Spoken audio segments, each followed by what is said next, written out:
amados, vamos falar com o Senhor? Feche os teus olhos. Pai, nós te agradecemos por esta manhã de Páscoa, nós te agradecemos por esse dia de misericórdia e graça dispensado sobre cada um de nós, por isso estamos aqui, ó Pai. Nós te agradecemos pelo teu perdão, nós te agradecemos pelo sacrifício de Jesus na cruz, pelo sangue que nos purifica de toda a nossa injustiça, pela reconciliação que o Senhor fez em Cristo, ó Deus, conosco, pela bênção de sermos chamados teus filhos, ó Pai. Ó Deus, nós te agradecemos porque o Senhor criou uma igreja para a tua glória e o Senhor nos convidou para fazermos parte dela. E nós estamos aqui, Senhor, nesse dia tão especial para toda a cristandade. Nós queremos declarar que nós cremos em Jesus como sendo o seu único filho, o primogênito. Nós cremos, ó Deus, no sacrifício que Ele fez voluntariamente para o perdão dos nossos pecados e para a nossa salvação. Nós cremos, ó Deus, que Ele subiu aos céus e Ele está vivo, porque ressuscitou no terceiro dia e enviou o seu Espírito Santo que habita em nós, ó Pai. Nós cremos. Ser adorado, Deus Pai, Deus Filho, Deus Espírito Santo. Fala conosco ainda nesta manhã, em nome de Jesus. Amém. Eu quero convidar os irmãos para abrirem comigo a Bíblia Sagrada no Evangelho segundo escreveu Lucas, no capítulo 24. Nós faremos a leitura a partir do versículo 13. Amém, irmãos? Então vamos ler a palavra do Senhor em Lucas capítulo 24, diz assim: naquele mesmo dia, 2 discípulos estavam indo para uma aldeia chamada Emaús, que ficava a uns 10 quilômetros de Jerusalém, e iam conversando a respeito de tudo o que tinha acontecido. Enquanto conversavam e discutiam, o próprio Jesus se aproximou e ia com eles. Porém, os olhos deles estavam como que impedidos de o reconhecer. Então ele lhes perguntou: o que é que vocês estão discutindo pelo caminho? E eles pararam entristecidos. Um deles, porém, chamado Cleopas, respondeu: será que você é o único que esteve em Jerusalém e não sabe o que aconteceu lá nesses últimos dias? Ele lhes perguntou: do que se trata? Eles explicaram: aquilo que aconteceu com Jesus, o Nazareno, que era profeta, poderoso em obras e palavras diante de Deus e de todo o povo, e como os principais sacerdotes e as nossas autoridades o entregaram para ser condenado à morte e o crucificaram. Nós esperávamos que fosse ele quem havia de redimir Israel, mas depois de tudo isto, já estamos no terceiro dia desde que essas coisas aconteceram. É verdade também que algumas mulheres do nosso grupo nos surpreenderam, indo de madrugada ao túmulo e não achando o corpo de Jesus, voltaram dizendo que tinham tido uma visão de anjos, os quais afirmavam que ele vive. De fato, alguns dos nossos foram ao túmulo e verificaram a exatidão do que as mulheres disseram, mas não o viram. Então ele lhes disse: como vocês são insensatos e demoram para crer em tudo o que os profetas disseram, não é verdade que o Cristo tinha de sofrer e entrar na sua glória?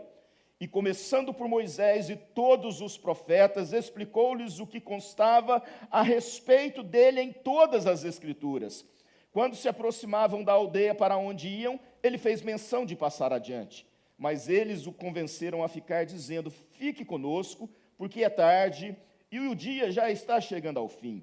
E entrou para ficar com eles. E aconteceu que, quando estavam à mesa, ele pegou o pão e o abençoou, depois partiu o pão e o deu a eles.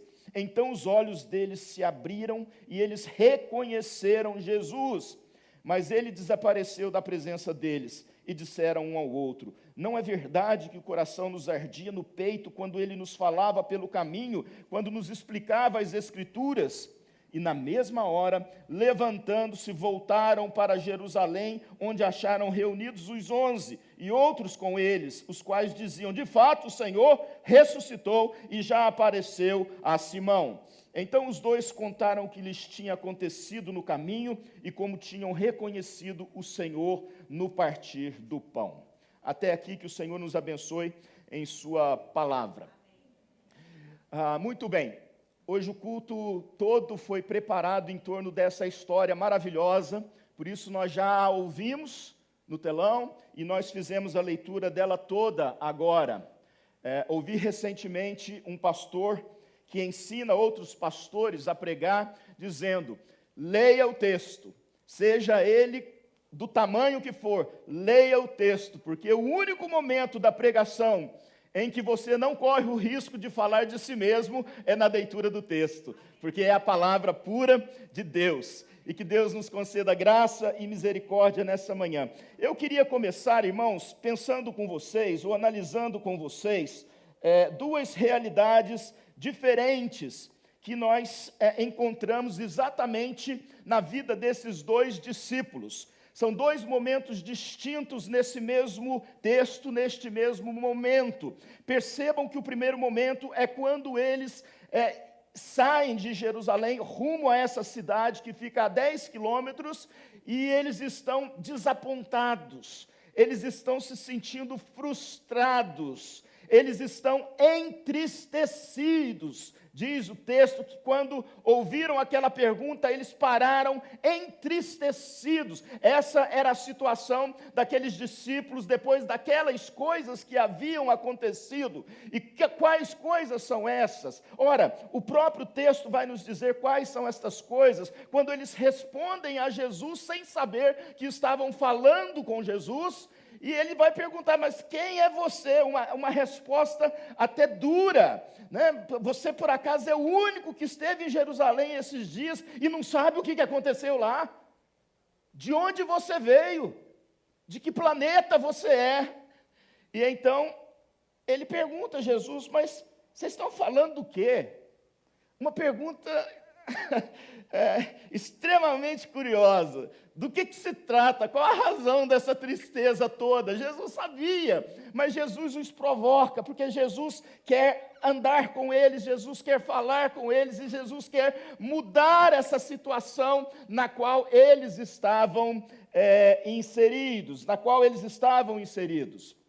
Mas antes de falar como essa mudança vai acontecer, permita-me falar de um segundo momento na vida, depois que Jesus entrou na casa, depois que Jesus já havia falado sobre as Escrituras e trazido à memória daqueles discípulos o que deveria de fato ter acontecido com aquele Jesus de Nazareno que eles não reconheciam agora. Depois que eles entraram juntos na mesma casa, sentaram à mesa e partiram o pão. Então diz o texto que quando o pão é partido na mesa com Jesus, os seus olhos são abertos, como que escamas caem dos seus olhos, e eles então reconhecem Jesus, mas Jesus desaparece da frente deles. E aí vem essa situação nova. Aqueles que estavam angustiados, parece-me que não estão mais angustiados. Aqueles que estavam entristecidos não estavam mais entristecidos. Aqueles que estavam frustrados porque colocaram toda a sua esperança num evento, numa pessoa, e parece que tudo aquilo foi em vão. Agora não, parece que eles tomam o sentido e não foi em vão. Por quê? Porque eles viram a Jesus.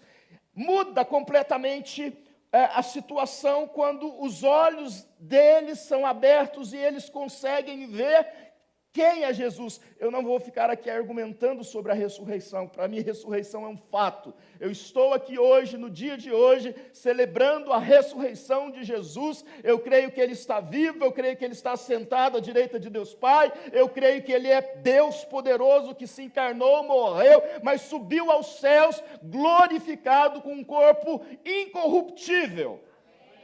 Tá certo? E aqueles discípulos passaram a ter aquela certeza, ou essa certeza.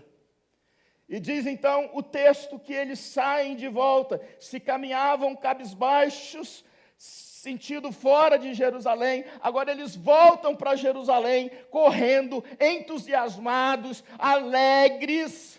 Por quê? Porque entendemos, não nos ardia o coração, o peito, quando ele expunha-nos as Escrituras. Era ele quem falava conosco e nós não o reconhecemos, mas ele está vivo. Ele morreu, mas ressuscitou. Agora todas as coisas fazem sentido. E eles então voltam para testemunhar daquilo que tinham acabado de ver. Duas situações, irmãos. E parece que a vida da gente é assim. Tem hora que a gente está vibrando com todas as coisas. Tem hora que a gente está triste, pensando que nada deu certo ou que nada está dando certo, e que tanto as decisões que tomamos ou os planos que fizemos se foram frustrados, e o pior ainda, as situações em que pessoas pensam que por estarem vivendo dias difíceis, com situações difíceis, Deus as abandonou. E parece-me que é essa a sensação desses dois discípulos, porque havia no coração deles, assim como de muitos outros, uma expectativa de que Jesus assumiria o trono em Jerusalém, em Israel, e restauraria, quem sabe, aquilo que aconteceu lá na saída do êxodo do Egito, o povo tomando a sua forma, a sua independência, se organizando como nação, voltaria a acontecer novamente, e Jesus seria esse rei, o Messias esperado, mas o Messias morreu. E já se passavam 3 dias que estas coisas aconteceram. Onde está o nosso rei? Acabaram-se os nossos sonhos, nossos planos estavam errados.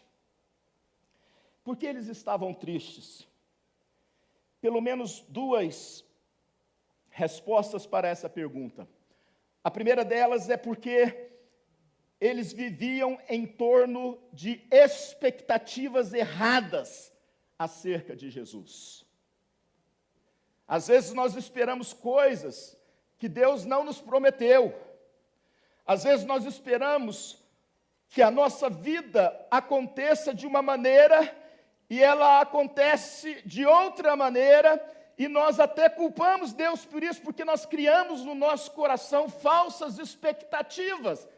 E é exatamente isso que estava acontecendo aqui. Eles esperavam Jesus como um rei, mas não um Jesus que foi morto. A crucificação, que é um momento de extrema importância na história da humanidade, porque diz a Bíblia que Jesus voluntariamente deu a sua vida. Ninguém a tirava dele. Se ele quisesse se recusar, ele recusaria, e não teria exército nenhum que poderia matá-lo, porque o homem Deus, ele não permitiria, mas ele se doa voluntariamente, para que o seu sangue fosse derramado. Estas coisas estavam escritas nas Escrituras, em todas as Escrituras. Por isso diz que quando Jesus se aproxima e conversa e é mal respondido, ele fala assim: olha, mas deixa, começando por Moisés. Ele vai explicando para aqueles homens que isso haveria de acontecer, deveria acontecer, tinha que acontecer como de fato aconteceu, mas eles tinham uma expectativa diferente. Enquanto Jesus assumia o trono da Jerusalém eterna, da Jerusalém celestial, eles estavam desapontados, porque Jesus não assumiu o trono da Jerusalém terrestre. Expectativas erradas. Não plano de Deus frustrado, mas expectativas erradas. Uma segunda condição, ou uma segunda resposta para a pergunta por que eles estavam tristes. Evidentemente que tudo isso se relaciona com a morte de Jesus, como nós já falamos, mas por causa da falta de entendimento ou conhecimento das Escrituras. O que aconteceu naqueles dias em Jerusalém não era novidade não poderia ser visto como uma novidade, mesmo para os discípulos de Jesus.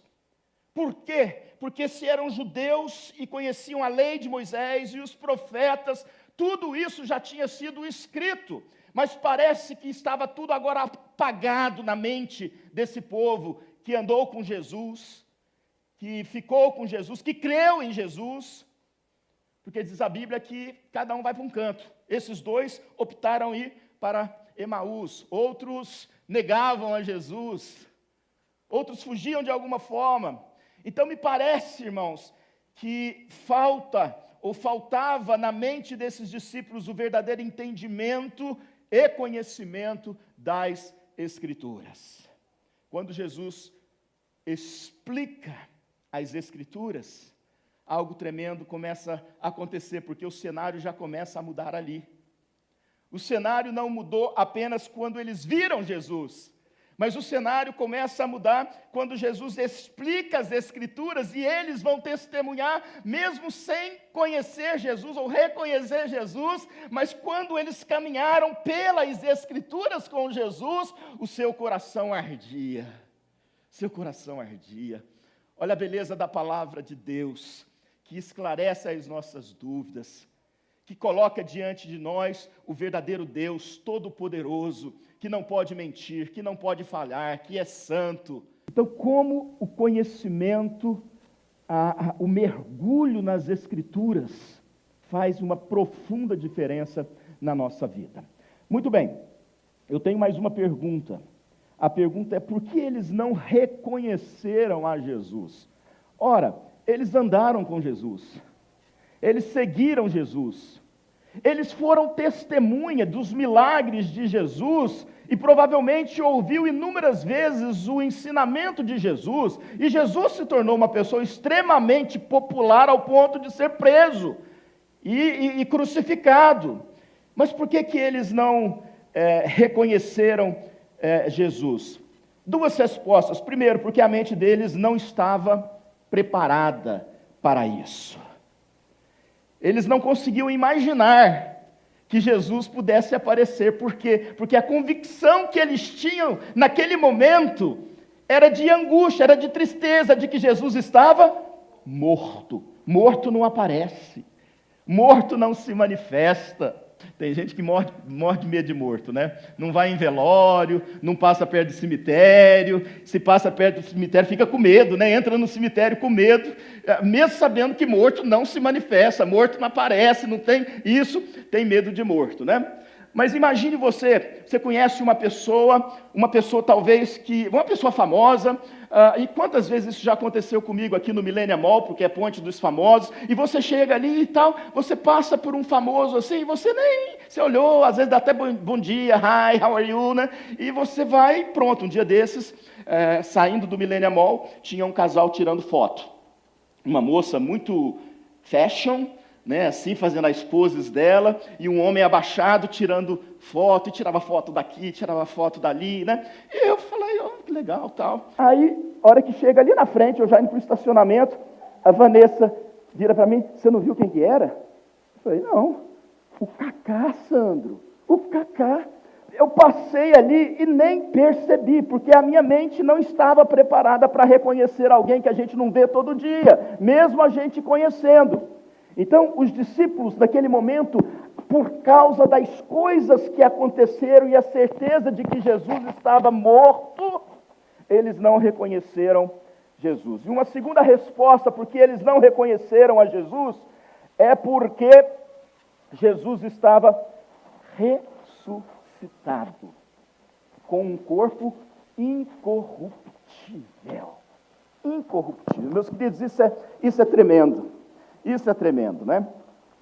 O corpo corruptível, que é o nosso corpo, o corpo que eu e você carregamos até a glorificação, até a ressurreição dos mortos, ele vai passando por estágios de transformação. Certamente Jesus passou por esses estágios. Ele foi bebê, ele se tornou uma criança, ele se tornou um jovem, ele se tornou um homem, o cabelo cresceu, a barba deve ter crescido, enfim, todas essas transformações que acontecem, né?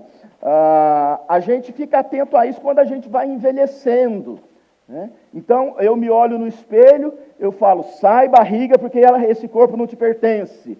E ela não sai, porque é um corpo corruptível. Eu olho as minhas mãos, eu já não vejo mais as mãos que eu vi alguns anos atrás, porque existem mais rugas aqui. Mas a gente passa por transformações, por mudanças, né? O corpo ressuscitado, não. O corpo incorruptível é o corpo perfeito. É um corpo perfeito, né? Se eu tivesse ressuscitado, se vocês estivessem ouvindo a pregação de um ressuscitado, certamente vocês não me veriam nem gordo, nem magro, nem bonito ou feio, mas a glória de Deus estaria em mim. Eu não sei se você consegue entender isso. Não é o mesmo corpo, o corpo que não tem pecado. E Jesus se aparece assim, exatamente, o Cristo glorificado, o Cristo todo-poderoso, o Cristo que agora reina sobre, não apenas em Jerusalém, mas em todo o universo. E esse corpo ressuscitado, esse novo corpo é diferente. Irmãos, não se preocupem, quando vocês ressuscitarem, tudo que incomoda não vai incomodar mais. Vai ser eternamente bonito, eternamente bonita, eternamente lindo como Jesus é lindo, nós seremos lindos como Jesus. Eu estou falando isso, mas não está escrito isso na Bíblia, tá? Eu estou falando isso porque eu creio que Deus muda a gente por dentro também, né? Mesmo que a gente chegue com essa cara, o coração vai estar todo transformado, que aí você vai olhar no espelho e vai falar que coisa bonita, né? Então, duas situações, um momento de frustração, um momento de alegria. O que eu queria que vocês percebessem é que há uma grande desconexão entre a realidade daqueles dias e a alma desses discípulos. A realidade estacionou para eles num determinado dia, mas a realidade no dia do encontro com Jesus era outra completamente diferente. E nós percebemos isso quando olhamos para o texto mais uma vez, e Jesus pergunta, o que é que vocês estão discutindo pelo caminho? Então eles param entristecidos, e Cleopas respondeu, será que você é o único que esteve em Jerusalém e não sabe o que aconteceu lá nesses últimos dias? Ou seja, você não sabe das últimas notícias, você está atrasado nas coisas que aconteceram. E Jesus pergunta, quais coisas? Quais são as últimas novidades que eu não estou sabendo, que eu perdi? Só eu que não estou sabendo do que aconteceu? Então me conta quais foram. E explicaram para ele aquilo que aconteceu com Jesus, o Nazareno. Ele era profeta, poderoso em obras e palavras diante de Deus e de todo o povo. E como os principais sacerdotes, as nossas autoridades, o entregaram para ser condenado à morte e o crucificaram. Nós esperávamos que fosse ele que havia de redimir Israel, mas depois de tudo isso, já estamos no terceiro dia que essas coisas aconteceram. Está certo até que algumas mulheres foram pela madrugada de hoje ao túmulo, e ali tiveram uma visão de anjos, e esses anjos disseram, ele não está aqui, ele ressuscitou, mas ninguém viu, nem essas mulheres viu, nem os discípulos tinham visto até aquele momento. Então eles vão falando para Jesus, dando para Jesus as últimas notícias, porque a alma deles não estava conectada com a realidade espiritual, ou onde Deus estava lá na frente, e eles continuavam aqui atrás. Deus estava brilhando no domingo da ressurreição, mas eles estavam presos ainda com a sexta-feira da paixão. Havia uma desconexão entre a realidade do que Deus está fazendo, do que Deus pode fazer na nossa vida, e quantas vezes nós abraçamos e decidimos, talvez por falta de conhecimento da palavra, talvez porque estamos espiritualmente frios demais, decidimos então viver naquele dia que ficou lá para trás, e deixamos de experimentar a graça, a misericórdia, a bondade, a novidade de vida que Jesus já realizou para nós. E é essa a reflexão que eu trago para vocês neste dia de Páscoa, que nós precisamos estar conectados com o que Deus está fazendo, e não podemos mais vivermos aprisionados num passado, por mais que legitimamente falando esse passado tenha ferido, esse passado tenha machucado, esse passado tenha deixado marcas profundas. Existem casais perguntando um para o outro por que estamos casados ainda, por que tomamos essa decisão de casar. Existe mulher perguntando por que eu perdi o meu marido. Existe homem perguntando por que a minha esposa me traiu, por que isso aconteceu, por que aquilo aconteceu. E não sai dessa sexta-feira sombria para entrar num dia de domingo alegre e vitorioso. E vitorioso. Deus não faz nada errado na vida da gente. E uma das coisas que Ele quer fazer é te dar a oportunidade. E Ele faz isso todos os dias, não é só no domingo de Páscoa, não. Para nós, Páscoa é todos os dias. Todos os dias é dia de Páscoa. Tome cuidado só para não comer muito chocolate todo dia. Mas Páscoa é todo dia. É Deus Emanuel, é Deus presente na nossa vida. Eu não sei como você anda. Eu não sei como está o teu coração. Eu não sei se você vive amargurado por tantas coisas, coisas que perderam, coisas que se foram, coisas que foram tomadas. Jesus então olha para esse discípulo e fala, mas essa não é a última notícia. Quem disse que essa é a última? Vocês estão lendo o jornal velho, vocês estão lendo artigo da internet que já passou faz tempo, isso é passado. Vocês estão chorando porque Jesus ressuscitou, porque Jesus morreu. Vocês não conhecem as Escrituras. Vocês não se lembram do que os profetas disseram. Vocês não se lembram do que Moisés. Nós não estamos mais na sexta-feira. Deus tinha um projeto e esse projeto aconteceu. Então viva dentro do projeto de Deus e não dentro de um buraco que parece não ter saída. Jesus quer convidar você para sair desse lugar. Jesus te convida hoje a sair desse lugar. Eu não estou falando para quem não teve uma experiência real com Jesus somente. Eu estou falando para todos nós. Eu estou falando para a gente aceitar o convite de Jesus e mudar a página desse livro. E fazer a leitura completa até o final do capítulo que ele está escrevendo. Que ele está escrevendo. Ao ouvir as Escrituras e ao partir a comunhão, eles puderam perceber que a sexta-feira da paixão tinha ficado para trás. E uma nova luz brilhava.